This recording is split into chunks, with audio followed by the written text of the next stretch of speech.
What's up, everybody? Welcome back to another video. In today's video, we are back with another takeaways episode. Okay, today we are going through my initial reactions from the Lions' 27-17 loss against the Indianapolis Colts, which makes them fall to 0-3 in the preseason. But now for the Lions, the preseason is over. We're on to the regular season and cuts. So let's get it started. We're going to bite a kneecap off, and we're going to stand up, and then it's going to take 2 more shots to knock us down. And on the way up, we're going to take your other kneecap, and we're going to get up, and then it's going to take 3 shots to get us down. And when we do, we're going to take another hunk out of you.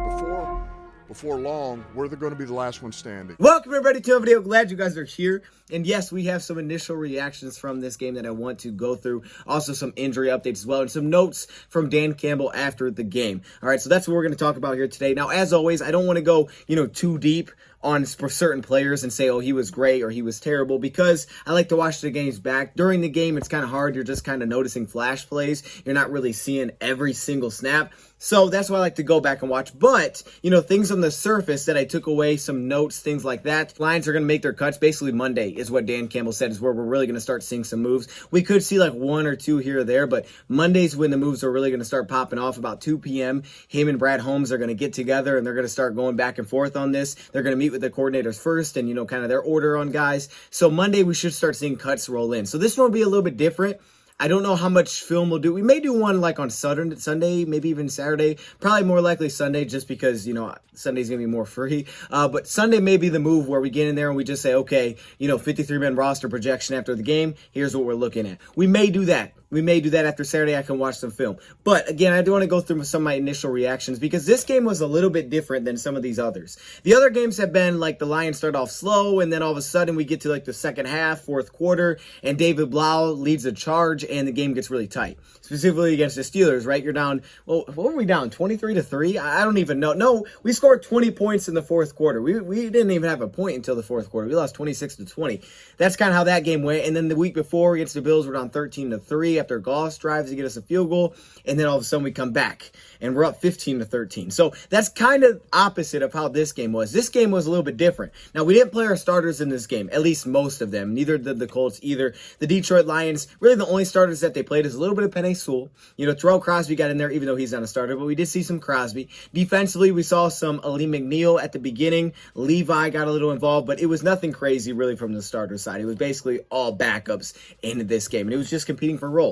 But the Lions jumped out to a really early lead, 17-6 in the first half, and man, we were feeling good. We were feeling real good, and it was just nice to watch that because, you like that the fact the scores are close and how they close the other games, but at the same time, it's the preseason. You want to see your second unit have some more success because, to be honest with you, they just haven't. The second unit has not had that much success. It's been the first unit when Goff was here and we moved the ball. Then the second unit has been really cold, and David Blau gave us a spark. That's kind of how the preseason has went. So it was nice to have a change of pace, making some plays, and actually getting us rolling. Now, the first drive was not that way. First down to Cephas first, and then it turned into, 3 plays off the field. We didn't have a great run. We missed a pass early, and then we come back, and it's a fumble. Terrell Crosby is just beat clean off the left tackle position. Now, keep in mind, this was Crosby's first game back, so it was kind of like, oh, snap, we're playing again. Beat right off the edge, and it turned into a fumble, and then that's when things actually started going well for us, because that's when we forced the Colts into a field goal. We get the ball back. We go 14 plays down the field. We punch it in the end zone, and that's unfortunately when Tim Boyle comes off as he dealt with a thumb injury. So let's get into these injuries real quick. We had a couple, and that's always really the worst thing when it comes to preseason games is hearing about the injuries. And there was a couple. For the Lions, we had a few really on the offensive line. Dan Skipper was carted off, which is obviously awful. He was playing the left tackle position in this game, and you just don't want to see that. Skipper was kind of one of those guys. It seemed like he was on the bubble for a roster spot. Just depended on if the Lions want another tackle, if they want a guard. You don't know how deep they're going to go. It seems like 9, but we're not completely sure. And now Skipper dealing with this injury. It could place him on IR, which someone said in the chat. Yeah, if you place him on IR, then you don't have to cut him, and it does keep that roster spot open. We'll see how serious it is. Hopefully it's not that serious.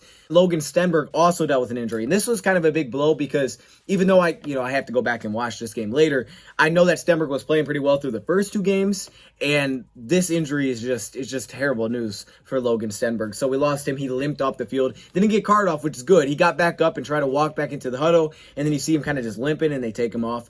And even Tim Boyle, like I said, Tim Boyle had that thumb issue, and it was really on that fumble where he got hit. I think it was a fumble. He got hit. He hurt his thumb. He went out there. He did that drive. And after that drive, they just took him out. Honestly, without the thumb issue, he probably would have seen the field much more. But they were just like, all right, we got to get that right. So I don't know how serious it is. Even Dan Campbell said we expect him to miss a little bit of time, but we'll know a lot more tomorrow. So hopefully it's nothing serious like, oh, he broke something. Like, that would be awful news. I will give Campbell credit because even though he came out with the same units, he did mix it up as the game went on. Getting guys different times involved, like Craig Reynolds a little bit in the first half. The linebacker group putting Derek Barnes in as the drive was going on, which we'll talk about because I don't know if that's great for Tavai. But he did do things like that, like kind of mix matching things as the game went on. I like that. I like that he at least did that. But I do think it's important that Tim Boyle again came out as the second string quarterback. I just think they like both. And he even, he said it. He likes both quarterbacks. He's open to keeping 3. And then even after today, he's like, I still like David Blau. I like Blau because I feel like he can run this offense. I think they're going to roll with 3 this year. I just think it's going to happen. I just think it's bound to happen at this point that they're rolling with 3. Who will be the 2? Honestly, it'd probably be Boyle, but if he's not healthy, then it'd be Blau. But I just think they're rolling it with 3. Indianapolis Colts, Sam Ehlinger went down with an injury in that game. I think I missed that, but, you just hate to see injuries throughout these games. So I just thought I would update that first. Now, some of my takeaways. Guys that stood out, guys that did not stick out. And I'll kind of go through. This is going to be kind of just all over the place, I understand. But I'm just going to kind of bounce around here. I mean, you start off with the quarterback position first. Of course, this is the battle. And Dan Campbell talked about it in his presser today. And he was like, look, I like what Tim Boyle was doing. He looked like he was in a rhythm. He was moving the ball down the field. And, of course, the thumb. So we took him out. And David Blau came out kind of the same way. David Blau came out, looked like the Blau we've seen. Maybe not super accurate. And we've seen that throughout the preseason. But comfortable, moving the ball down the field, putting us in the end zone. And we jump up. We're like 14-6. Great. It's not the most accurate. We saw that today. But he looked comfortable in the pocket. He was running the offense. He was able to scramble. He looks really, really trusting in his scrambling ability. I mean, he's utilizing that a ton. Anytime he feels daylight, he's taking off, and he's making guys miss in space, which is really promising. Like, I feel like we didn't see this as much when he took over as a starter. It was kind of maybe trying to adapt to that scheme. But this offense, specifically with Anthony Lynn, he feels seemingly very comfortable in taking off, just playing to his strengths. I mean, these guys all play different. Boyle was not playing like David Blau when you watch him, but it works, because they're adjusting to kind of who they have, and they seem all comfortable in playing their own role. And that's, I think, what's helping Blau a ton is he's very comfortable in just playing to his strengths, taking off, moving around, using mobility, and he kind of looks for it. And then he makes plays in space. So I love that. And this was really, propelled by Godwin Igwebuike. Even last week as well, but then again today, Godwin was one of those guys that kind of put a flag up and was like, hey, notice me, because again, he played a good game. And Godwin's been getting some solid reps, like in terms of the depth chart, and today was another good game. And this was a physical, it was a gritty score. I mean, first off, you get David Blau down there on the read option who just takes a smack and he stays on his feet, and then all of a sudden he pushes towards the 1-yard line. Godwin, who gets smacked, about 2 yards behind the end zone, and then all of a sudden he fights into the end zone, second effort. So Godwin had a really strong drive. We know he can catch the football. His pass protection has improved, and you can see vision within his game too. He plays very patient. You're seeing a dude come along pretty quickly. I got to give credit to Lions for noticing that he could do this, and also some to Deuce Staley as well, because clearly this guy's clicking, but he's also improving week by week. Last week was really solid. And even though his numbers didn't look awesome on paper, when you watched the game, you could tell, hey, he can run the ball.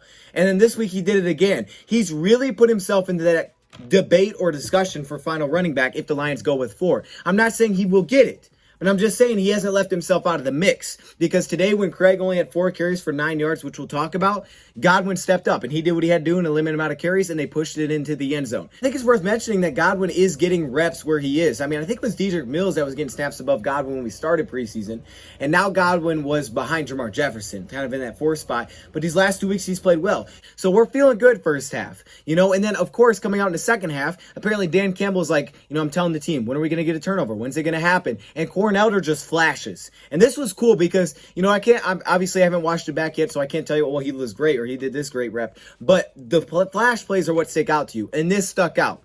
And I'm sure the initial reactions for the coaches are the same way. You can focus on a couple little things, but you see the flashes. And for Cornell to go out there and flash, that's a great thing to just put in the back of their memory right away. Is that, oh, snap, Cornell flash. The first time we see him on the field. And Nicole Roby-Coleman went out first, and then he came in a little bit later. So we saw the mix. A.J. Parker was out there first, and then it was Roby-Coleman. And then, of course, we got Cornell on the field. But for him to jump this, underneath on the zone route, get this interception, the Lions get a field goal. They don't punch it in, but they get a field goal. And we're off to a really good start. And this is when things started to kind of go downhill. I mean, honestly, after this. And we had multiple opportunities to push the ball more, but it just didn't happen. I mean, he went for 5.2 yards per carry for 4 carries, 4 for 21. Not a lot of touches, but, you know, he looked pretty good too. I just think we got a lot of good running backs, and the run game is slowly getting there. It's not there yet, but when you think about where we were at week 1 versus where we are now, the run game it's coming along. It's not there, but it's coming along, which is exciting. And, you know, you also got to take in mind who you're taking reps against, but it's coming along at this point. I don't think Dedrick Mills makes the team, but we had multiple opportunities to keep some of these drives alive. I mean, you have Craig Reynolds getting stopped 1 yard. You know, they need a yard. They can't get it with Craig Reynolds. Not great blocking, kind of blown up behind the line of scrimmage. Come back, David Blau throws a pick. And this one that he was late on, like Dan Campbell said, across the middle, throws it late behind the receiver, or I think it was actually a tight end. I don't remember for sure, but it was picked off. Come back was the Sage Surratt drop, you know, over the middle. Probably wouldn't have been a first anyway, but you just had a couple of little things you just weren't able to convert. And it was more than just the quarterback play. You know, sometimes you didn't have great starts to the drives, maybe on the run game. You had some flags. You had a drop here and there. You just had things that kind of help you back. And I think he was maybe pointing to that Sage drop. It wouldn't have been a first, but I mean, it wasn't all on David Blau. Offense just simply stalled. Now, the defense will get some hate because they gave up 18 points to the fourth, which is not good, but they did stall. And then defensively, it did seem like they were kind of getting gassed. Now, unfortunately for me, it was kind of in and out at this point, but even everybody was saying in the chat, like the defense was seemingly getting a little gassed. And I think Dan Campbell said it. Going to see some of those rookies, Levi looked good, but you know, you could tell this was the most rep he played. He was getting a little fatigued. And it was really the lineup of Bruce Hector. You had Miles Brown mixing in there. You had Levi. You know, Levi's making the team. Dan Campbell said he's making the team. Starting to get gashed on the run game a little bit. They were attacking the middle of the field of this defense. And that was really when Beckett and Anthony Pittman were on the field. I saw some jump get off, and it was like, dang, he was out there quick, and he would make plays in the backfield because that get off is just, it's so impressive. Probably one of the most impressive thing, honestly, of him coming out of the draft. But then there's also the part of the draft where we saw guys like Aleem and maybe even Levi to a certain degree, maybe more Aleem here, of just kind of getting fatigued, you know, as the play went on. And I won't see it this season because you're going to see the rotations, but in these games, they just leave them out there for stretches just to see what they can do. We came out with the defensive line of Nick Williams, Aleem McNeil, Jayshon Cornell, and they did set the tone as a defensive line. I mean, you talk about stopping the run early, and really we forced a lot of passes early, but we jumped on it. We stopped the run, then Mike Ford lights him up, then A.J. Parker gets off the field on third down with a good hit, limiting the zig route. The defense they came out early with a lot of energy in that first half, and yes, they gave up some drives, but then they would stop them. They would lock up, and they'd get off the field. And they took advantage of opportunities too. False start, back them up. Okay, let's get off the field. You're 2nd and 15, they were in a good spot, they found a way to get off. You know, so they weren't making mistakes, that second unit defense either early in the game, which was nice. It was the offensive side of the ball for the Colts that was making the mistakes, not the Lions. But the second half was a little bit different. We had some mistakes. We weren't getting gashed a little bit. We weren't getting those stops on 3rd and short. We were making those plays in the first half. Mike Ford came out with the energy. Cornell was getting after it. Nick Williams was in there with him, but Cornell was getting after the quarterback a little bit, and I think Campbell hit it. Like, we got to finish those plays. There's pressure, but we got to finish. All right. I mean, it feels good. It's good feeling, but you got to finish those plays. But the fact is, we're seeing a Cornell that we saw back at Ohio State get after the quarterback, and he's in a defense that's built for that. I'm glad that he's back and healthy because he's got a lot of talent. We're seeing it. We're seeing where the Lions are using him too. It's a good note for him. I think guys that stuck out and guys that didn't. Let's start there. Let's start with the receiver position because it's a position everybody's looking at, and the receiver position was one that Campbell brought up. Campbell's like, man, you know, no one really flashed to him like an obvious flash player, and I think everybody would agree with that. But he did bring up St. Brown's blocking. They used him on some punt returns. They were getting involved a little bit. I didn't think they played him that much, and St. Brown did show us that. I didn't really even notice the blocking, but apparently, you know, Dan Campbell did, which is good. Cephas was another one of those guys that looked good because Cephas gives us kind of that different flavor. I think he went 3 receptions today. Cephas had one right at the beginning, and then, you know, he kind of kept it rolling as the game went on. So Quintez Cephas found another successful game, and I mean, I've had him on the roster, and I think he definitely locked himself into a spot. And then, of course, he's like, we're trying to get other guys reps. And it was weird. Why didn't they play Kennedy? Well, Kennedy, we're just trying to get a look at others, which tells me that Kennedy's probably making the roster. If you're not playing a guy a ton because you want to get a look at others, you may not be a lock, but no one really, I don't know if anybody took that role. So I think Kennedy's going to make the team at this point, you know, and then he's like, we were trying to get Perriman and see where he was at. He had that catch right away, but then he comes back with the drop, you know, and then he kind of had the drop on the offsides one, but it was a drop over the middle specifically where he didn't come up with it. And it's like, oh, there's a chance. And unfortunately, a lot of these guys haven't been getting tons of chances. Personally, for me, when I'm looking at the receiver position after this game, a lot of it may come down to the Lions Lions, watching this film back and saying, hey, who gets separation? Who brings what quality to the table that we feel like we're going to need this season? Does this guy bring the size, right? Does he bring the right size? Does he bring the right run after catch? Does he bring the right speed? Does he bring these qualities that we feel like that can give him the final receiver spot? Just depends on how they keep. Let's say they go 6, for example. I mean, Tyrell, Amon-Ra, Cephas, Kennedy, and Raymond, to me, I think those 5 get in, and then it's about that last spot. If you go 6, you don't even have to. I think Allison has the leg up. He was kind of a dark horse coming into this because he's been quietly productive and just doing everything you want him to, and today, again, he just did that again. I mean, it was nothing special, but everything you want him to do, and a little bit more. He showed you some ability after the catch. Allison has been solid. He's been solid. And when you have up and downs throughout this position group, you have guys like McKinley coming in really to the tail end of the game. Allison has put himself, I think, right now in probably the lead for that 6 receiver spot, if I was guessing. He kind of seems like he's out of it. Radley didn't really, I don't even know if Radley got targeted. Some of these guys, there's just so many guys, we couldn't get opportunities for everybody, unfortunately. Unfortunately, McKinley just didn't get a lot of chances. And you would get more chances if you're moving the ball better, you're protecting better on that last drive. You'd get more opportunities for these passes, and that's just the unfortunate side of it. And then you have to throw in the practice side where you do get to see them. How do the coaches feel about them in practice? Because even though we see the games, there is those other days that are factors. The 3 games are big, but certain guys, they don't get maybe targets, they don't get that many reps, and it's like, well, okay, well, what do we see in practice? I might as well bring up the kicker battle real quick. Today it was Zane Gonzalez. Last week it was Randy Bullock. Bullock did everything we basically could have asked him. He was 3 for 3, nothing beat, but it was 3 for 3. He got the onside back. You did everything you wanted. And then Zane goes out today, makes both extra points, makes a chip shot field goal. Even though the first 6 point was like, ooh, that's there. Makes a chip shot field goal and does everything you want him to do. So this battle really seems like it's going to have to come down to practice because unfortunately we weren't able to get more like second half long field goal attempts. We just stalled.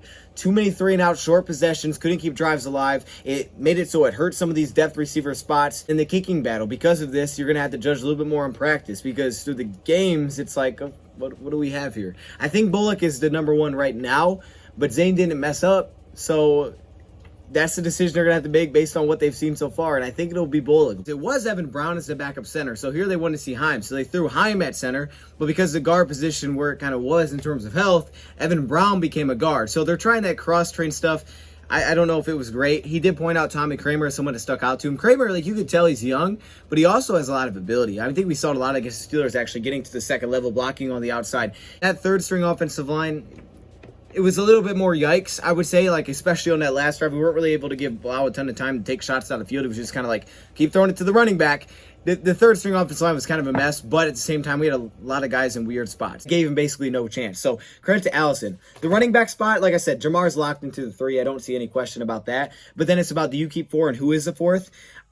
I definitely think it's Reynolds and Godwin. I think it's a 2-man race at this spot. Cabinda's making the roster. The guy was lined up at tight end. Like, he's making the roster. The versatility is ridiculous there. But, I mean, it comes down to those 2. And what do you go for? Because Reynolds had chances to break it. I mean, there was a couple where he had a lot of space and he would just get tripped up. He made it, one guy miss. I remember making somebody miss down the field. And, you can see the talent there. One pass was low to him. He couldn't really catch it. Like, there's talent there. And if you're just box score watching, okay, he didn't look great. But if you watched him, there was opportunities. He just couldn't hit that big flash. I mean, if he breaks one run, all of a sudden we're thinking differently. And that's the unfortunate thing about 4 carries. It's just such a small sample size. So for the Lions, they'll have to look throughout this and decide whether or not they want to take him or Godwin, because Godwin, honestly, has had 2 strong games now. So it's coming down to those 2. I don't know who the Lions go with. I'm still probably leaning a little bit towards Reynolds here if they go for. But, man, I can't count Godwin out. I really can't, because Godwin did his thing, and I would have no issues rolling with him because he's done everything that you've really wanted him to do. And the last 2 games, he's stood up. He's kind of said, hey, no one's really talking about me. I'm going to go make my own noise. So shout out to him. Like Ford, I thought Ford came out with energy. He laid the big hit. He had some pass breakups. People were saying Bobby Price looked pretty good. I don't know. He had 4 tackles. That drive was kind of in and out for me. Jacobs had 5 tackles, but he was giving up a lot of receptions. But Jacobs also showed you the ability to line up in slot, which was kind of nice. And after the game, Dan Campbell said, with these nickel or slot guys, it's like the one thing we're lacking is, can we put these guys on the outside between Roby Coleman and Corn Elder? Neither of them have the outside versatility like we've talked about. out. So if the Lions keep one, you know that that's pretty much all they're going to bring to the table is that role, right? So can A.J. Parker slide the outside? He's done it in the past. So maybe that, is okay and they're good with that. But they don't have that versatility. So Lions will have to make that decision. And he also brought up special teams ability is going to be a part of this as well. Now, I don't know the snap counts from this game, but that'll be something that they're looking at, and they think they're lacking some of that right now.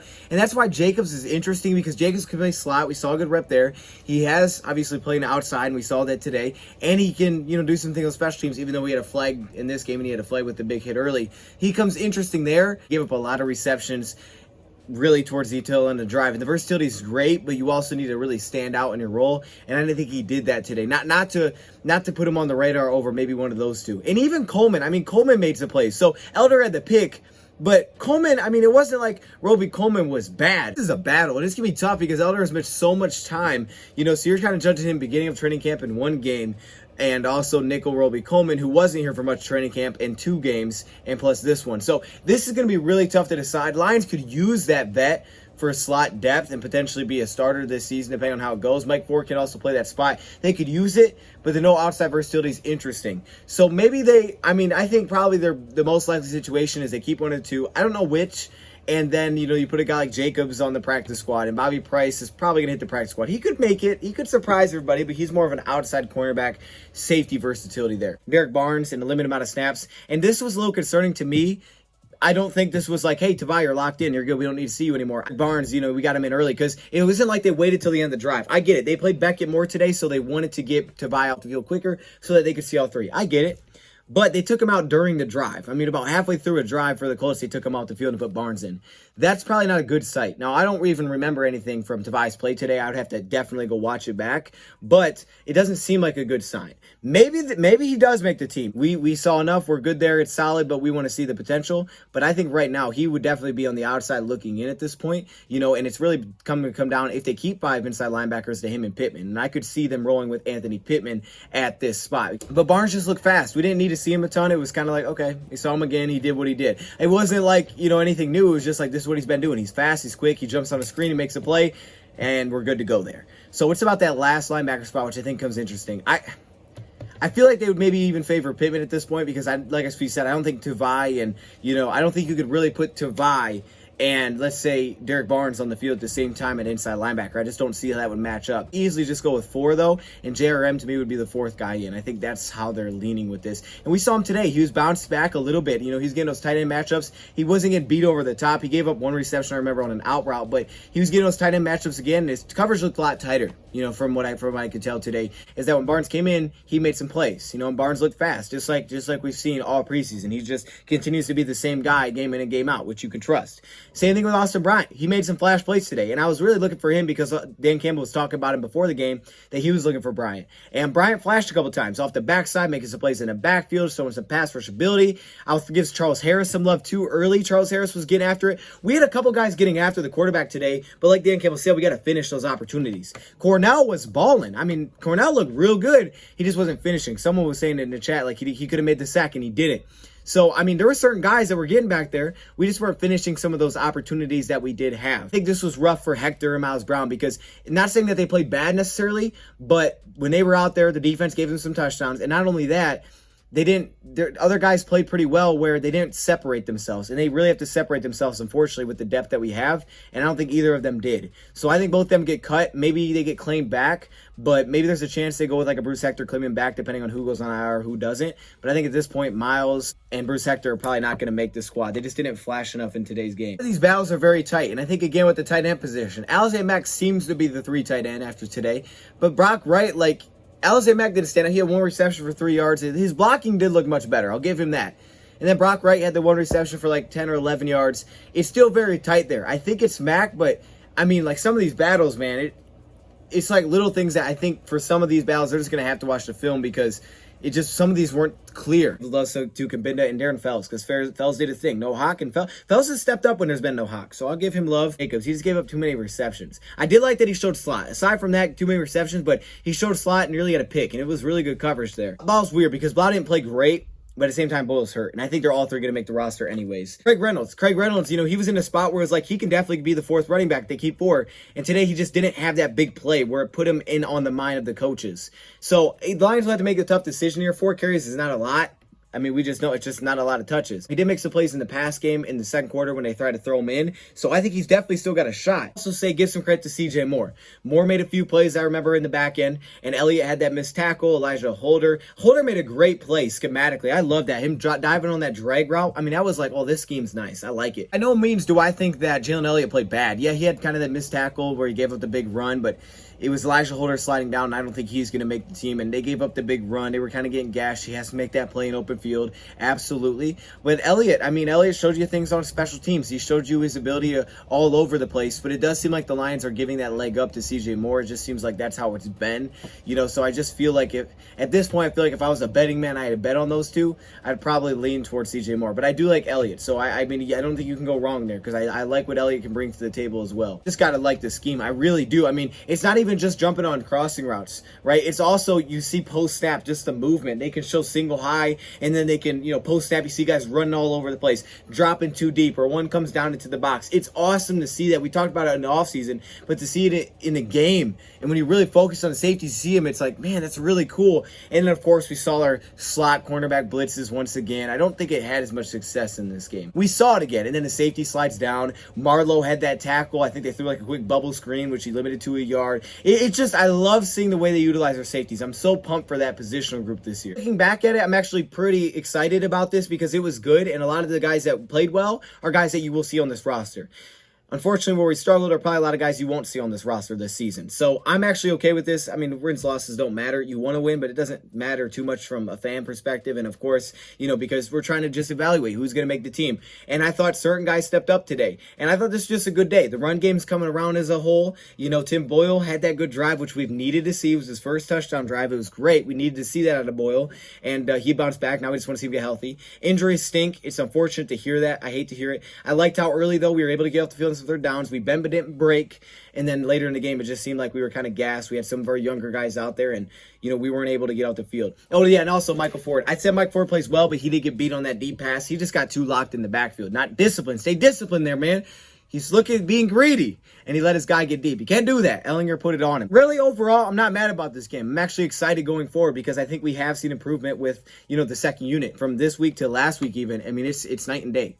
So I give credit to them. Of course, it was going against maybe a different level of defense, but I did like the fact that Campbell did mix in some rotations. He didn't just say, here's the same reps. No, they started mixing in guys. Like Reynolds got mixed in the first half. Derek Barnes gets mixed in with Tavai during the drive. They were mixing things in and out to keep guys, in different spots and try to throw different looks at him. They didn't play Perriman a ton. I don't think that's great for Perriman, honestly. But we'll see. We will see. I'm sure there will be some surprises that no one expects. Let me know your thoughts, comments below. Thank you for watching, and I'm out.